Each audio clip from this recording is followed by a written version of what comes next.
नमस्कार दोस्तों। एक बार की बात है, केरला के एक छोटे शहर में सुल्तान नामक एक डरावना कब्रिस्तान था। ऐसा कहा जाता है कि उस कब्रिस्तान में विभिन्न प्रकार की अलौकिक शक्तियाँ रहती थी।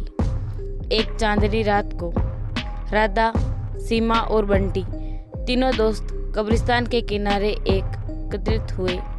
अचानक उनको कब्रिस्तान से भयानक फुसफुसाहट की आवाज़ सुनाई दी। आवाज़ कहाँ से आ रही है ये देखने के लिए वे हाथ में टॉर्च लेकर सावधानी से कब्रिस्तान के गेट के अंदर घुसे। जैसे ही वे कब्रिस्तान में दाखिल हुए, हवा तेज चलने लगी। अचानक उन्होंने एक इंसान को मकबरे के पास टहलते हुए देखा। वो उदास और खोया हुआ दिखाई दिया। इसलिए राधा, सीमा और बंटी उसके पास आए और पूछा, तुम कौन हो? इतनी रात को यहाँ क्या कर रहे हो?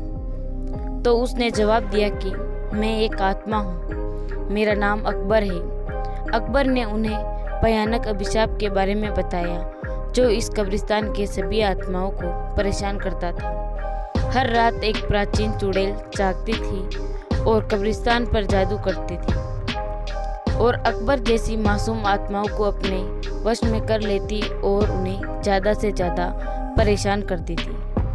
अभिशाप को तोड़ने का एकमात्र तरीका कब्रिस्तान के पीछे जंगल में एक पेड़ के नीचे छुपी हुई मंत्र पुस्तिका को ढूंढना और आधी रात से पहले उसे नष्ट करना था। जादुई पुस्तक ढूंढने का दृढ़ संकल्प लेकर बहादुर टीम अपने मिशन पर निकल पड़ी। उन्होंने अंधेरे में मकबरों के बीच रास्ता खोजा जंगल जाने के लिए और इस बात का ध्यान रखा कि आराम करने वाली आत्माओं को परेशान न किया जाए। रास्ते में उन्हें बोन्स नाम एक शरारती छोटा कंकाल का सामना करना पड़ा जो उन्हें जादू की किताब खोजने में मदद करने के लिए तैयार हो गया। वह कंकाल उन्हें एक पुराने आम के पेड़ के पत्तों के पास ले गया और कहा, इस पेड़ के पत्ते सब अपने पास रख लो। अगर ये पत्ता तुम्हारे पास रहेगा तो वह चुड़ैल तुम्हारा कुछ नहीं बिगाड़ सकती और ये पत्ता तुम्हें जादुई किताब हासिल करने में मदद करेगा। ये कहकर वह कंकाल वापस कब्रिस्तान की तरफ चला गया। आम के पत्ते को अपने हाथ में लेकर तीनों दोस्त जादुई किताब ढूंढने लगे।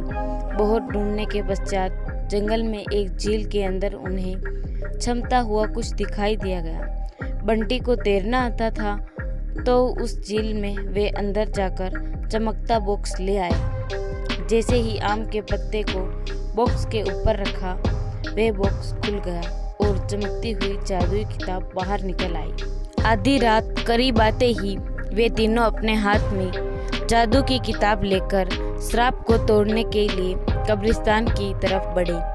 कब्रिस्तान में आकर वे किताब को खोले और एक प्राचीन मंत्र का पाठ किया। मंत्र का पाठ करते ही जमीन कांपने लगी और कब्रिस्तान में एक तेज रोशनी छा गई। वह चुड़ैल जाग गई और गुस्से में दिखाई दी, लेकिन उसकी शक्तियाँ धीरे धीरे कमज़ोर हो रही थी।